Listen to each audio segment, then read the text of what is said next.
Welcome to the KOMO Sports End Zone podcast with KOMO Sports Director Niko Tamurian and Najee Moye.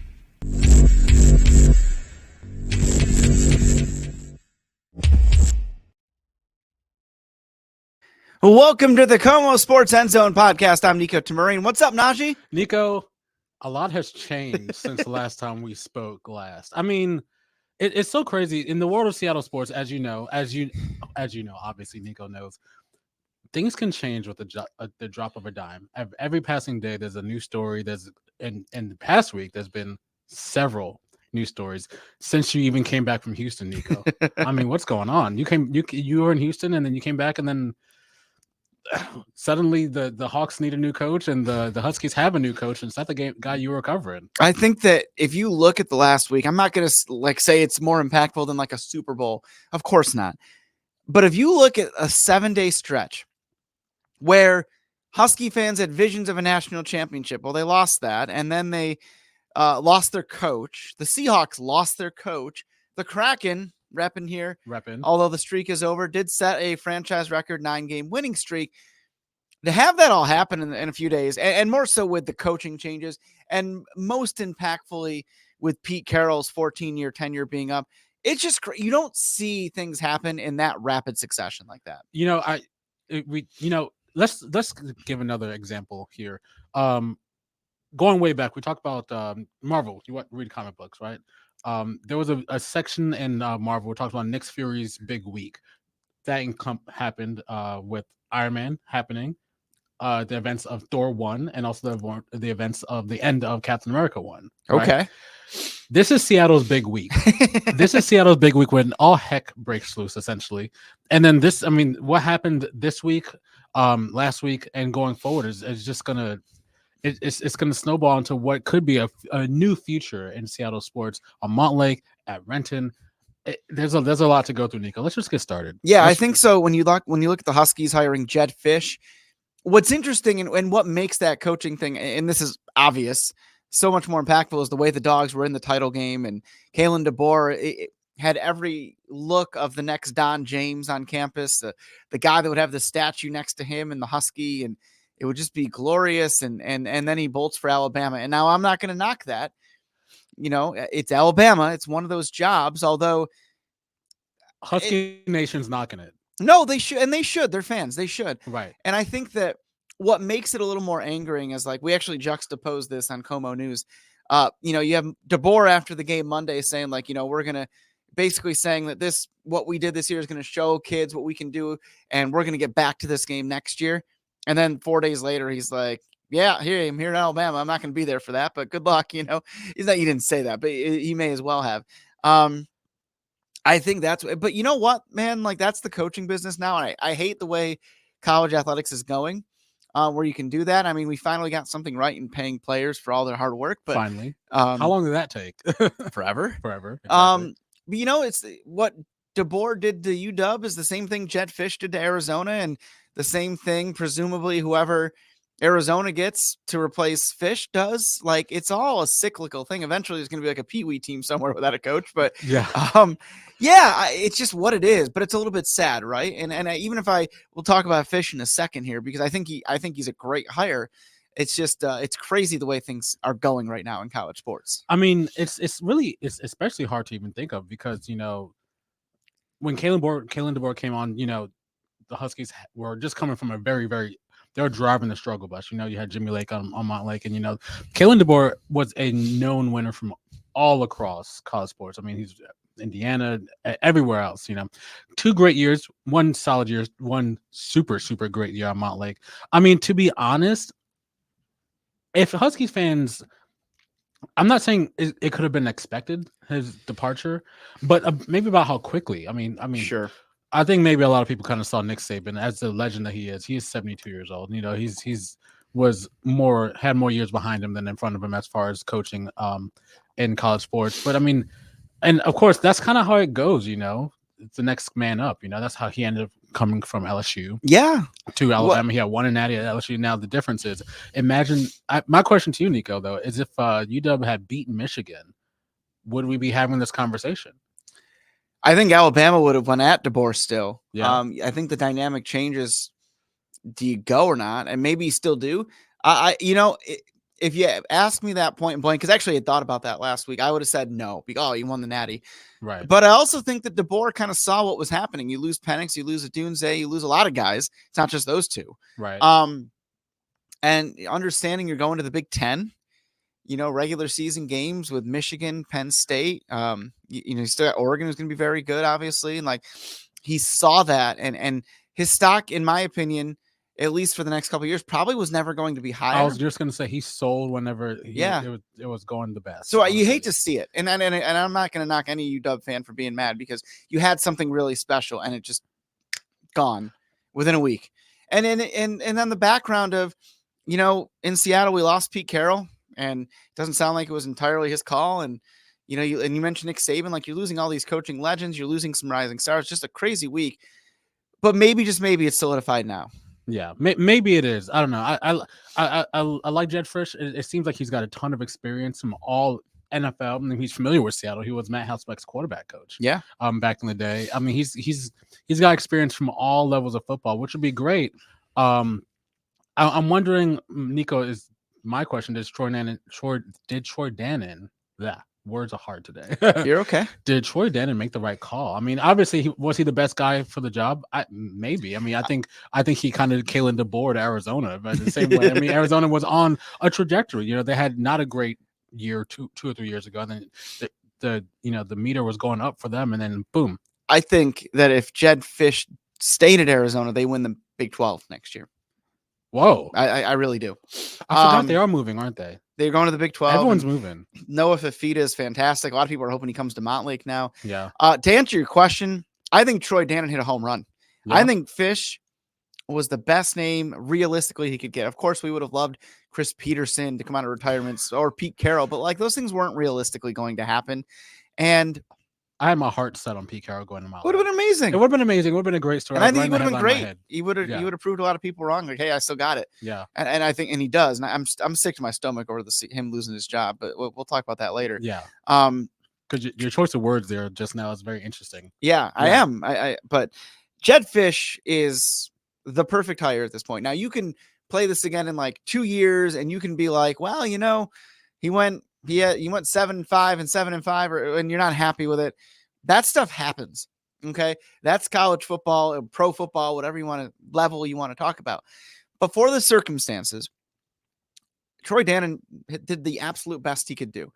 Within 48 hours of DeBoer essentially kind of surprising everybody and leaving, despite, we're being told, a record-setting contract being thrown his way, essentially about the same money he's making at Alabama. We're talking around $9 million a year. And he turned it down to go. Despite all that, within 48 hours, Troy Dannon makes the move he had to make, right? And not only does he make the move he has to make, he makes the move that may very well keep this program on an upward trajectory, at least keep them towards the peak of the mountain. You're always going to maybe take some kind of step back when you have the season they did and you lose the guys that you did. But if you're looking for a guy that is experienced, yet still a rising star, that has proven himself just as recently as about a month ago that he can win at this level, I mean, it's Jedd Fisch. And I'm not saying he's the only guy, but I think he's a perfect fit. And don't give me the whole, well, he's gone in 2 years. Who cares? DeBoer was gone in 2 years. He went 25-3. And you don't know that about Jedd Fisch. Yeah. I mean, he could be here for the long haul for a number of reasons. Maybe he really likes it here. He's already spent time in Seattle, as you mentioned, on Pete's staff. Maybe it takes a little longer to right this ship, but it doesn't matter. You need to win. That's all that matters. You need to win, but also I think Huskies fans are going to remember the Kalen DeBoer situation. If he wins too quickly, are they going to be mentally prepared for him to end up in Auburn or LSU or something? If Florida's he went to Florida, so it'd be a dream job. It'd be a dream job, And I'm sure when you're having interviews, I'm sure things like this kind of come up, I do feel though he has to work quickly to plug a sinking ship, because I'm not sure how many players are on that from that team that got to the Natty are still on that team. I can tell you, it's not very many. Well, I want to show a picture here really quick. This is UW posted this on X last night. Yeah, and it's Jedd Fisch meeting everybody, but to the right of him in the white T-shirt, that's Will Rogers, the Mississippi State quarterback, who, as we know, committed under DeBoer to the program, and then he's back in the transfer portal upon DeBoer's departure, but he's still here in Seattle. Yeah. And he's meeting the new coach. And Fisch gives me the vibes of being a really good recruiter. Right. Like I'm just seeing his videos and I'm like, I want to meet the guy. You know what I'm saying? Like, He seems like fun. He seems like fun. Yeah. And so I think he's working it. And I think the one thing with these situations is right off the bat, there's always going to be departures. It's a change. It's coaching change. There's always going to be, and it's going to make your fans worry. I mean, guy like Austin Mack is incredibly talented. He's in the portal right now and unlimited potential. That makes you worry. But Fisch is a great coach and recruiter in his own right, and he's got a plan here. It's going to have to be a plan because this is almost a complete rebuild. I feel like. I mean, yeah, you had guys like Penix, and you guys have like Odunze, who's gonna go to the draft as they should. They'll be playing on Sundays. They were always gonna be playing on Sundays. But I mean, potentially losing a guy like Will Rogers, losing a receiver like Jeremy Bernard, who just threw his name back in the transfer portal. That doesn't necessarily mean he's going to leave. Definitely, of course, but you want some solid ground. Now, I think Washington going to the Big Ten will be great for recruiting. Yeah. Also, I think when we look forward into the next year's college football championship or playoff, it's not just a 4-year team playoff anymore, Niko. I mean, it may be college football is not easy to make the playoff. I mean, 12 teams is much more higher than 4. The chances of getting in is much better. That's why, a friend and I were talking about, what has to happen. What would Kalen DeBoer consider success at Alabama in that first year? Well, when you consider a wider playoff, you may have a lot of Nick Saban's players. You're taking your whole entire staff. I mean, Grubb is actually the offensive coordinator. UW is going to Alabama. That's another big loss. That was the first person who I was going to suggest on taking over that. I was a little surprised when Ryan put out that post on X over the weekend and was like, "Yeah, hey, I wanted the job. I'm not getting the job." Really? That's how we knew about it. He just made this post, and he seemed really emotional for a post like that. Right.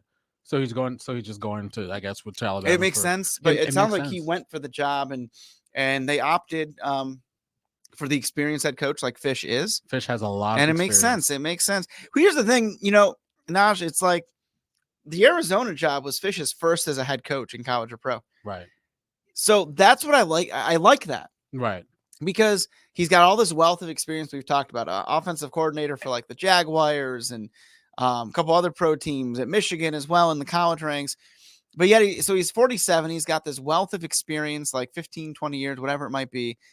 And yet he's still an up-and-comer in the coaching ranks. Right. That's rare. It's almost like he doesn't have the winning that Kalen did as a head coach. Like Kalen was a proven head coach winner. He's been even if it was at the NAIA level and all that stuff. Right. Doesn't matter. He won. Right. And he proved that. Right. But it's similar, and then it's a unique resume. It's not like the guy who's been like bouncing around from this to that to this to that. You know what I'm saying? Yeah, I see what you mean. I mean, who would, if not Fisch, who else? I saw some names which were silly because like people are like, all of a sudden Lance Leopold from Kansas is the front runner. Well, no, he never was. Yeah, Jedd Fisch was the only guy who got a second call for this job. Okay, so. But somebody but Leopold has similar, not quite the same, similar resume to DeBoer, as did, Chris Kleiman at Kansas State. So there were guys out there that made sense just from an outside perspective looking at it. Sure. But the more I see it and the more you see Fisch interact, and like people can be like, oh, he left Arizona. Well, that's the business. The way I see him interact, watch some games, which you have to do. You watch him, his demeanor at practice and so on. I think he's going to do well. And I think that he's the guy, he's the perfect fit, not just based on that resume, but Troy Dannon seeing this guy and saying like, okay, this is a guy I want to lead our kids and try to stay as close as possible. It's to what we just saw this last year. I just, with all this happening, just fresh off the natty, I have gone from remarkably confident in the Huskies into, like I said, we both thought that the Huskies would beat the Wolverines. Yeah. And that definitely, I really did think they would. I did too. And that I even did in the third quarter when it was 17-10. I thought they were going to find a way. Well, they were very close for a long time. They were very close for a long time, but the physicality of the Wolverines just kind of pull away. And a little parentheses, we talk about the Alabama job. I'm going to mention this guy also a little bit later. I was almost sure that Dan Lanning was going to go. I was nearly positive. It made sense. It made too much sense, I guess. But that's the one person who's licking their chops right now. Yeah. I mean, obviously we know what the history between the Ducks and Oregon, what the Ducks and the Huskies are, but I just feel like they're just like because they'll both be in the Big Ten For sure, year, man. along with Michigan. So I think Fish, he knows he's got his work cut out for him. I think the first thing he definitely needs to do is keep Will Rogers on the team. That and Austin Mack. I mean, Will was just before DeBoer left. Huskies had this vision of grandeur, and rightfully so. I saw it as well. Where Will Rogers, tongue twister, your starter next year, you probably have a really good season. Yeah. You're in the mix for the new 12-team playoff. Yeah. But then you got this kid, Austin Mack, who's still only 17 years old after his freshman season, and he's 6'6", 225. That's a large guy. And you watch him at practice, and he's just a stud of a quarterback. He's in the portal now.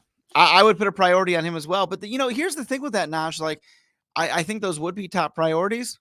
But let's not forget there's other things here. Like, Noah Fifita, the freshman quarterback at Arizona that Jedd Fisch had. I mean, the Wildcats were kind of struggling a little bit early on. I mean, they won games and whatnot. Then they put Fifita in there, and they go on a tear. Yeah. And they clobber Oklahoma in the Alamo Bowl. I mean, there's nothing to sneeze at there. So I think that there's a lot of routes this can go. And it'll be super intriguing to see what Fish does.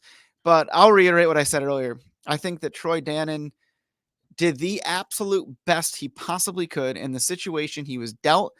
And I think that Jedd Fisch, there's a reason why, as soon as DeBoer left, everybody, whether it was us here locally in Seattle or the national college football analysts, were saying Jedd Fisch was like right in their short list. Right. There's a reason why. He makes too much sense. Right. He knows the West Coast. He's going to hit the ground running recruiting.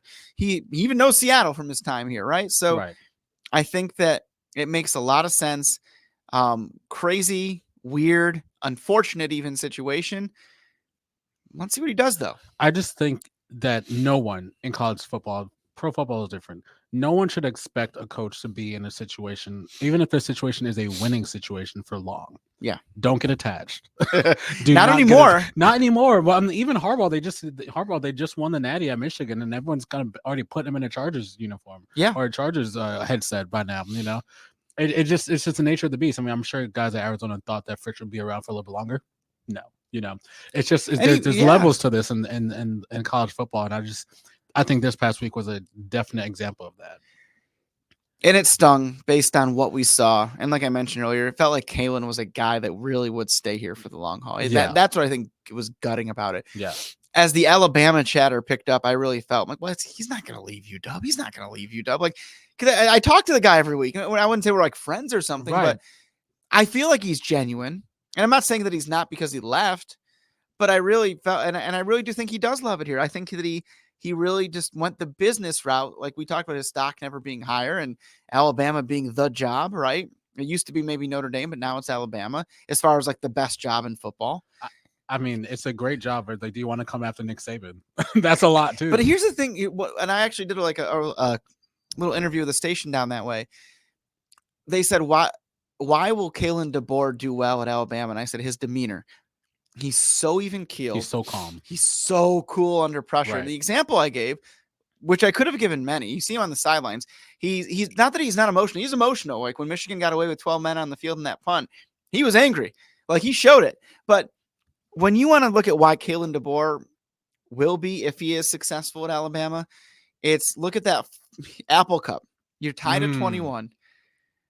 4th and 1 at your own 29-yard line. A sick call, by the way. And let's think, just to go for it is one of the gutsiest calls you ever see, because if you don't get it, you're giving Washington State a game-winning field goal and your season's over. Your season is done. You're not even getting to the playoff. You're not getting to the playoff. No. You lose to Washington State, and it's not a knock on them, but they had a losing record, or I guess if they won, it would have been 6-6. You don't get in with a loss to a 6-6 or whatever team. No. But so the guts to go for it in that situation. And not just go for it, but to call like an end around, essentially. Like it's not really an end around, but it's an option like jet sweep, whatever you want to call it, type play. Man, I mean, that's Kalen DeBoer. He is a master, and he said he and Ryan Grubb were talking about it during and the more they talked about it, the more they enjoyed it. And it's something that that's why I think he'll do well, and that's why I think he did well at UW.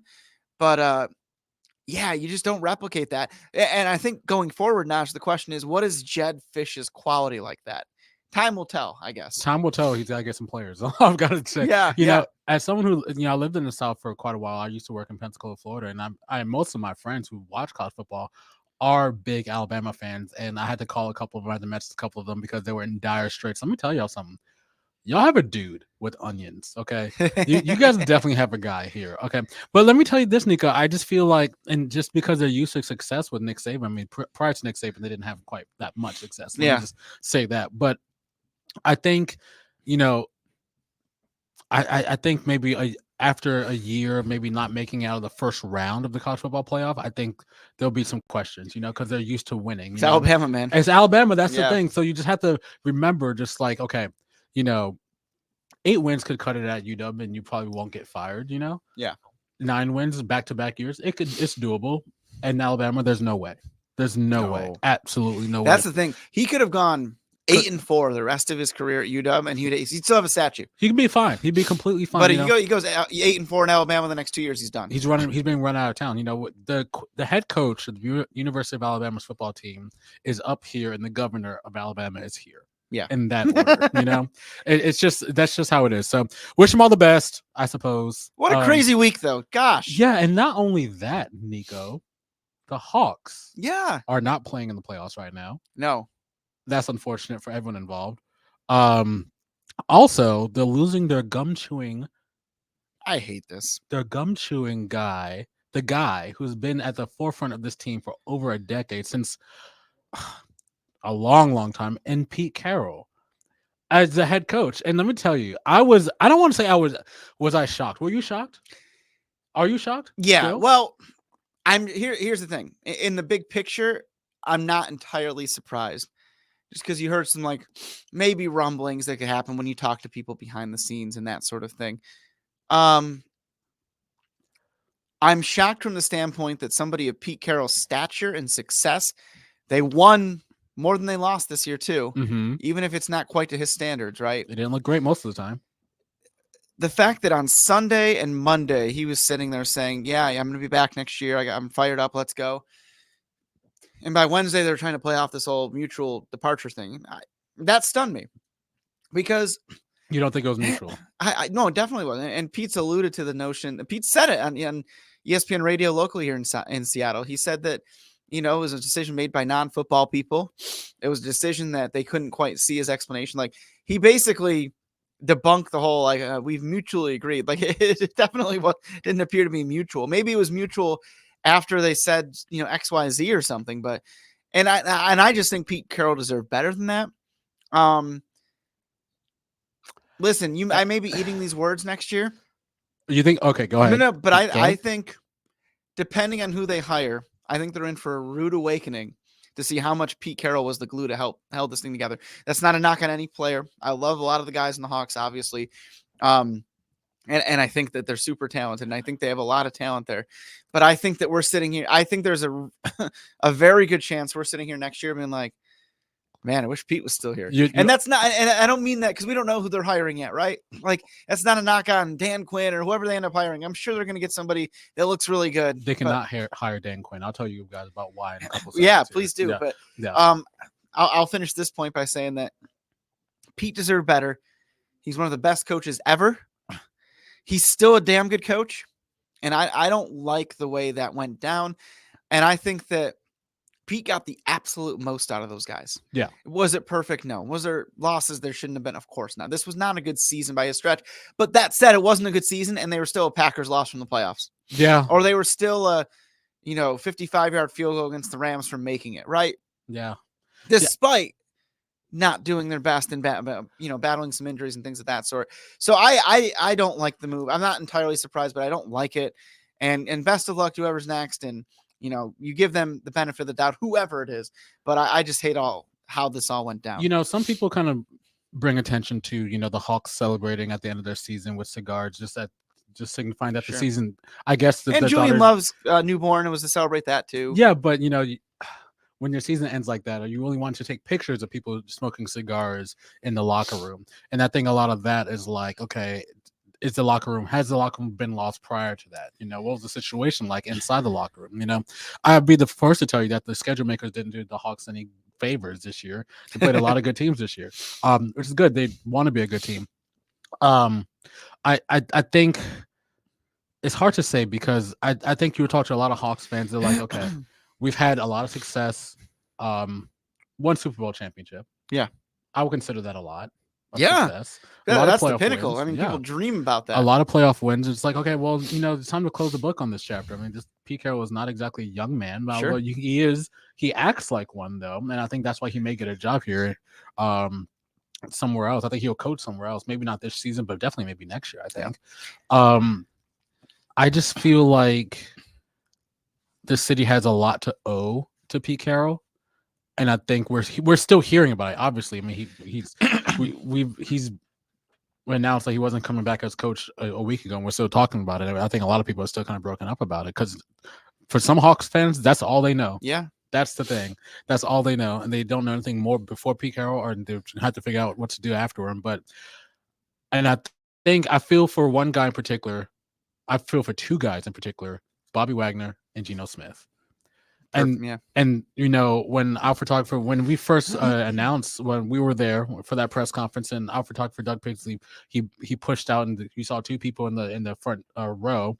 Bobby was sitting behind Geno Smith, and they just looked like they were sick. They looked like they were so sick, and I felt so bad for him because honestly, without Pete Carroll, Geno Smith is not starting this year, probably and is definitely not playing super well. I mean, I say that like he's not given the chance. Not given the chance. Yeah. Not given the chance. That's my take on it. But yeah, I think you're probably right.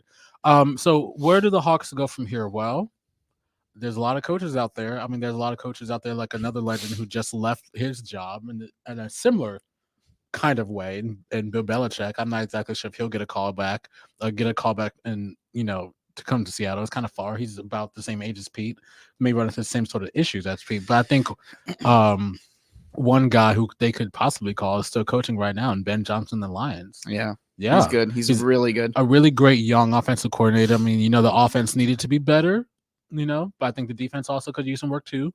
It just depends on where, the focus needs to be. But also I want to point out by saying that whoever they end up getting as a head coach has to look a little inside, inward, not inward in themselves, around the city at this guy right here. I'm not sure if you can see. Michael Penix Jr., baby. Yeah, you got it. The Hawks will be drafting 16th. That's in his wheelhouse. And that's right in his wheelhouse. He's an interesting cat in the draft because there's the injury history. Yeah. But there's also people smarter than me, even though I agree with this, that say they've never seen a quarterback throw a deep ball like Mike Penix. I've never seen a quarterback throw a deep ball like Mike Penix. I mean, I'm watching even like mostly, I guess, just throwing the Sugar Bowl tape. Yeah. I'm amazed still to this day. And he's going to get better protection than against Michigan. That's not a knock on the UW line. That was just how that game went against Michigan. Yeah. And you made a great point, kind of given the counterpoint to what I was saying about Pete, that the Super Bowl was great, but there wasn't a ton of success since then. And so maybe, and so here's the interesting question. You mentioned Ben Johnson, right? Right. Is which direction do the Hawks go with this? Because you can look at how I said, they didn't have to play their best and they still went 9-8 and they were still in the playoff hunt until the final seconds of the regular season.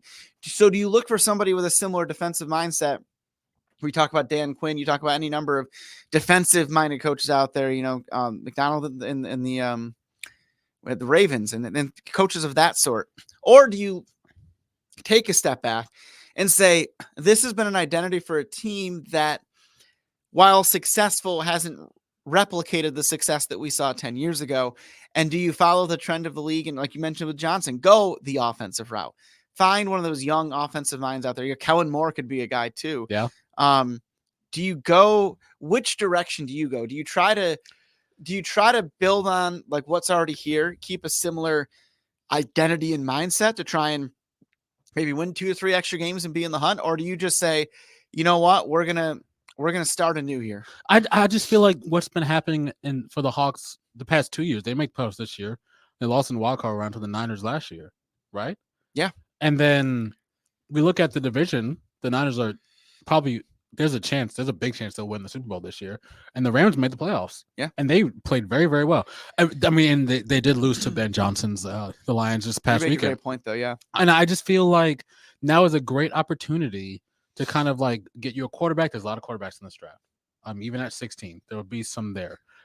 Maybe Michael Penix. I think there's a good opportunity to link up your new starting quarterback because it probably won't be Geno Smith. I mean, you have him on the contract for another year, I believe. Another 2 years, and he'd be a great mentor to somebody. Yeah, I thought you may remember we talked about this last year. I thought they were going to draft a quarterback last year. Yeah, and last year simply put, because they could learn under Geno, and they wouldn't be like one of these Jets quarterbacks that they draft second overall and then they're done. You're talking about Zach Wilson. That's what I'm saying. Like it's happened to Darnold. I'm not saying those guys are amazing, but I think they would have been better if they got to learn for. I do think that the Hawks do need to fix the defense because I think when you have teams in your division like the Niners who are just so stacked on offense. You know, we look at the Rams offense. You have Puka Nacua and Cooper Kupp on the outside, and you have Matt Stafford. Who knows how long he'll play? It doesn't matter when you have these guys on the outside. You need to shore up that defense. Does that mean Jamal Adams doesn't come back? I don't know. Maybe. Good. I feel like, but go ahead. But I do think if you hire a defensive coach, though, that may be. I'm so strong on the Hawks drafting a quarterback that I feel like if they hire a defensive coach, I like Mike Vrabel a lot. Yeah. I like him a lot, believe me. But I do think if you hire a defensive coach, the offense is going to be a bit hung out to dry because I think offensively, even last year, I think the offense still looked a bit lacking in some places, Yes, I agree with you. And I think that that's an interesting thing to think about because this roster is very clearly built on their defensive identity. Right. Now, that said, it's not like these offensive-minded coaches don't want and there's still playmakers on offense. I mean, look at those receivers, look at those running backs. JSN, I think K9, that it could be interesting to see. Let's say you free up money by, I mean, I don't know. I'm not privy to all the numbers at this very second, but let's say you move on from Jamal Adams because there are guys like that maybe haven't met their potential the last couple of years. Yeah. That Pete is just the ultimate consummate leader and believer that maybe another coach would have moved on earlier. And I'm not knocking it because I really that's one of my favorite qualities about Pete Carroll is that he believes in his guy. And it's why Geno Smith went from a backup to 8 years to the Pro Bowl. Like it's a great quality, but believing to a fault though. Right. Maybe it was. And maybe a new coach steps in, like it's a fresh set of eyes. Like you work on the same like article or paper or whatever it is for so long. And then Najee comes in and looks at it and says, what are you doing here and here and here? Exactly. Oh, okay. I could write a script all day and I can read it all day, but sometimes you just look at it too much. I think the Hawks situation kind of reminds me a lot of what Bill Belichick and the Patriots are going through right now. Yeah. I mean, and now the scale of success for Pete Carroll and Bill Belichick are so much different. I mean, the Patriots had an all-time GOAT level coach as far as how many Super Bowls they won. But after Tom Brady left, I mean, they're still kind of searching for their quarterback. I don't really know. I just feel like the bond between a coach and quarterback is just something that you need, especially with coming into a new regime, especially after a regime that is kind of like, okay, we're kind of moving past this. We're closing the door on the book on this on this book, and then we're kind of moving on. It's just like, I don't know if you do that with a defensive coach. I feel like it needs to be more of an obvious, new guy under center, new guy. I mean, who knows? I don't know. I'm going to throw some names at you that the Hawks have reportedly requested to interview. Okay. You say yay or nay. Okay. Fair or foul this week, I guess. Okay. I'm laughing at this because you already told me how you felt off camera. Giants offensive coordinator Mike Kafka. Here's the thing with Mike Kafka. I know the Giants. If you have been watching this podcast for a long time, first of all, thank you.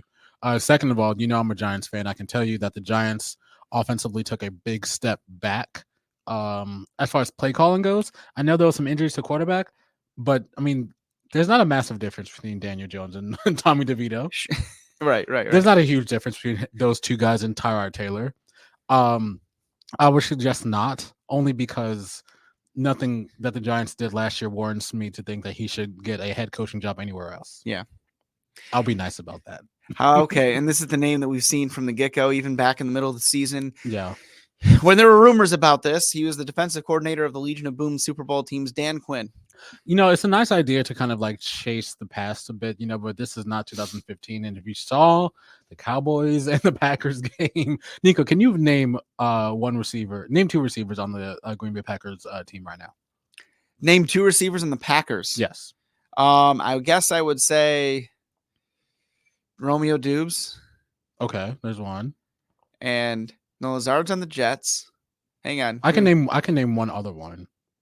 But I don't think. Why am I drawing a blank on this? Because they're hard to name because there are no name offense. That's the thing. And Any people listening in Milwaukee or Green Bay are going to be so mad at that. They're going to be so mad at that. But they shouldn't be mad because the Cowboys just got walloped in the playoffs to the Packers this past weekend. And let me tell you, I didn't watch all the game, but I watched the first half, and I can tell you that it's like the Cowboys kind of forgot how to play defense. They forgot to play offense too. But and that's a defense that is known for getting interceptions, with Bland and with Gilmore and then with Diggs. It's a great defense. Don't get me wrong. But do you want to just go back to I don't know. I would want a fresh start. That's just me. I don't know. So we're looking at names that the Seahawks, according to NFL insiders, have requested to interview. Who do you want? I mentioned Ben Johnson. I mentioned Mike Vrabel. I would like Mike Vrabel because I think he's done a great job with the Titans. I thought he turned them in from a team that was like kind of an afterthought to making the AFC title game a few years back. Sure. I think he's a really good coach. I think it'd be if you're going to go the defensive route, I think Vrabel is the way. If you're talking about offense, I'd like one of those young minds like Johnson or Kellen Moore. Younger, new. But here's, one offensive guy that, according to the NFL insiders, the Hawks have requested interview is Dolphins offensive coordinator Frank Smith. Younger guy, has more of an offensive line background. Dolphins have certainly surged. Yeah. What do you feel about that? I don't dislike it. I mean, you think about the Dolphins, you think about speed, but I mostly think about the guys that they have, not the scheme. Yeah. Not watching them play. Honestly, they didn't look great in the playoffs either, but also they're playing in 4-degree temperature in Kansas City. You think about speed, you think about Devon Achane, you think about Rasheem Mostert. They had a great quarter. They had two great fast running backs, not to mention Tyreek Hill and Jalen Waddle. The Dolphins are one of the maybe the surprise of the NFL this year. Yeah, surprise of the NFL this year, but it's kind of hard to kind of equate the success to a specific coach. To a specific coach, yeah. I feel like, because their defense was also very solid too. Speaking of the defensive end, they requested Rams defensive coordinator Raheem Morris. Certainly, he was a head coach before. Yeah. How do you feel about Raheem? I don't dislike him. I'm worried about going defense here. Only because if you look, like I said, you look at your teams in the division, you kind of want to be able to keep up with them. I know I mentioned that you want a great defense to keep up with the Niners, but then again, you want to score points at the same time, Yeah. So I don't know. How do you feel about Raheem? I like that he's been a head coach before. Yeah, with Tampa. I think that the same deal with quarterbacks. Head coaches in the NFL get a raw deal. Yeah. Look what happened with Frank Reich. I don't think he's not even on the list. That's the other thing. Coaches that are currently unemployed, like a Frank Reich or Mike Vrabel, that you won't hear about it unless their agent leaks it to somebody. Yeah. And the Hawks, it's not like a current coordinator that they have to officially request permission. So that would be my next question. If the Seahawks wanted to talk to Ben Johnson, who's still in the playoffs, they would have to request permission, and then they could. They can't. They yeah, cannot I don't believe. Yeah. All. Oh, that's true. I could be wrong on that, but yeah. Well, but I guess the point I'm trying to make is how did Frank Reich get fired a few games into Carolina with that terrible team? That is in no way a reflection on him. I'm not saying he's like the next Don Shula or something, but right. He's a good coach, and I just think that a lot of these coaches get really just like quarterbacks in this league. One bad thing happens, all the blame gets pushed on them. Sometimes it's warranted, but oftentimes it's not. And I guess the point I'm going back to with Raheem is that I think he's a great head coach. Yeah. I think he got a raw deal with the Bucs back when, and I think that I think he'd be a really good fit here. If like we talked about he's earlier, a former DB too, right? The route you go is kind of this defensive structure, and maybe you bring in one of those young offensive-minded coordinators, and maybe you keep Shane Waldron. I don't know. Shane Waldron's not a bad coach. Actually. No, I don't think it's on him, and I think there's a lot of weapons on that offense. Yeah. Kudos to John Schneider, what he did the last couple of years with all those draft picks. Hey, I think this Hawks team, I say this on the heels of being we could be here next year saying we miss Pete Carroll. But from a personnel standpoint, I think they have the pieces to be special in the next couple of years. Definitely the pieces. I don't know. I don't want to say I feel like the Pete Carroll act got tired. It may have with some. It may have been some. Just like the Bill Belichick act got tired in New England. Right? Yeah. I just feel like one name that was thrown around a lot last year after the Chiefs' success is their offensive coordinator, former Giants running back, by the way. Yeah. Eric Bieniemy. Yeah. What are your thoughts? Well, he's in Washington. He's in Washington, and don't know that he's even on the list there. He's been a guy that I've looked at for years, and I've looked at him and said, "Why isn't this guy a head coach?" Right? Sure. And I still don't know why. maybe somebody smarter than me can tell, but on paper, he's a great coach that orchestrated a nice offense. Yeah. Did he have Patrick Mahomes and Travis Kelce and Tyreek Hill at those times? Yeah. That's the thing. And by the other logic is that he's, the offensive coordinator to the Commanders. The Commanders are drafting very high in the draft. Well, that's the other thing too, is like, man, these guys, like, they just took Sam Howell last year and started him. It's like, oh, they're going to take a quarterback. Wait, are they really? Like, I don't think so. Yeah. I like Sam Howell. Now, how about this? Speaking of drafting high, because I think we like to predict scores and stuff. I think naming the next head coach is a little premature, right? In the NFL, like in the college ranks, it's a little easier to identify because everybody kind of has the same blueprint. Sure. Let's find that guy who's won or can take us to the next level, right? For the Seahawks, you don't know what Jody Allen's thinking because she doesn't do a ton of public appearances and things of that sort, and that's fine. I remember when she first sent out that not press release, but that tweet. It was so shocking to even hear anything at all. Yeah. So you don't know where her head's at. Like, they could be going one of two routes, and depending on which route they go is the way that this thing is. Then you can narrow down specific. Like, we could say right now, we're blue in the face. Dan Quinn makes sense, of course he does. Raheem Morris makes sense, of course he does. as I panically look at the screen. You know what I'm saying? Like, you can always link people, but until you get to that point, it doesn't, because you don't need to. Okay, like Jedd Fisch makes sense in one aspect for UW because he's familiar with the area, the recruiting ground, all that stuff. Head coach of the Seahawks doesn't need to recruit, right? It may help if he's familiar with, the Rams and Niners and that sort of thing, maybe to an extent, I guess. But yeah, so that's why I think it's premature to name our people that we think are going to get the job. Though I think that a young offensive mind would be a good way to go. Yeah. I mean, you just watch I mentioned Ben Johnson. You just watch a Lions game and you're just like, oh, he'd be great. Yeah. We talk about quarterbacks who got a raw deal. Jared Goff is a guy who got a raw deal. And look at him now. Amazing. Beat his old team. I actually love that redemption, and I like Matt Stafford. But I was rooting for Goff and the Lions. I was rooting for Goff too. I was like, that's a killer. I hope they win the Super Bowl. I don't know if they will, but I hope they win the Super Bowl. I don't know about that, but I want the Lions to win the Super Bowl. I'm not predicting they will, but that's the team I'm rooting for. Okay. But I guess the point I was saying here, I'm gonna throw a scenario at you to end this show here today. Okay. Because we know the Bears are picking first overall, and we know they're very likely picking Caleb Williams. Probably. Very likely. If you're the Seahawks, do you make a call about Justin Fields? And if so, what do you offer that would realistically be accepted maybe by the Bears? Especially if they have Caleb Williams and they're officially moving on from Justin Fields. I don't know if they should, honestly, but I don't think I like Fields. I like Justin Fields too. And that's why I'm hoping they don't value him as much and the Hawks can maybe trade for him. What was it, 79 this past year? I think he broke the quarterback rushing record, not this year, but the last year. Yeah. He's a talented quarterback. What do I offer? If I wanted a Justin Fields on the Seahawks, which I think could be pretty sick now that I'm saying it, honestly. Right? Yeah. He's a former number 1 overall. He wasn't first round. He was like he was a first round now. Yeah. You got to give up a first round pick. I think you can get him on the cheaper than that though. If I'm the Bears, I'm not giving him up. And remember, the Hawks already gave up their second round pick for Leonard Williams. That's true. I think it's going to have to be a bevy of picks, and I think you have to throw in Drew Lock in there. Definitely. Yeah, you probably have to throw in Drew. You have to throw in Drew. I think you have to give at least a first round pick. I know the Hawks won't give. I think they can get him for less than that. But it's going to be like 2 seconds, 2/3, something like that. Right. But I think if you give up a first, I think that definitely helps a little bit. I could think you can conceivably give up like a third and a third this year, second next year. He's a young quarterback that started for the past 2-3 years. Yeah, 2 years. 2 years. I mean, he's got NFL game experience. I think he'd be going to a better situation. Justin Fields would never have a better situation in any of the years he's played in Chicago than he would have right now. Putting him. That's right my pipe dream. That is actually somewhat realistic. Why is it somewhat realistic, Niko? If you get a new regime that's offensive minded. Yeah.